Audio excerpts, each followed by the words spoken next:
పోయినా మా పార్టీ వాళ్ళ జోలికి వచ్చినా నీకు మర్యాద ఉండదు. గుర్తుపెట్టుకో. పోతే డాక్యుమెంట్ మీకేం సంబంధం, వాళ్ళకేం సంబంధం? మిమ్మల్ని ఇంకేం అడిగాడు?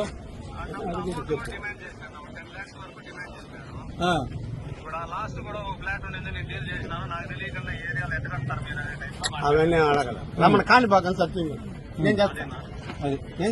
సరే కాణిపాకం సత్యం నేను చేస్తాను. నాకు బిడ్డలు ఉండేవాడు. ఇంకో బిల్డింగ్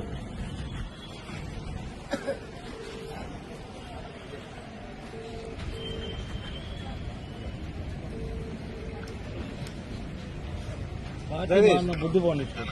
నీ దగ్గర నీ అపార్ట్మెంట్ ఎంత తీసుకున్నాడు డిప్యూటీ మీరు? దేంట్లో నుంచి ఇచ్చాం మనం? Phone pay. ఒక దాని నుంచి ఫోన్ పే అతనికే కదా?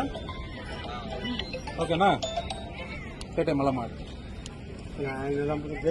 కదా నా అకౌంట్ లో చూడండి. నీ అకౌంట్ కి ఎవరు పంపిస్తారని నీ తీసుకో.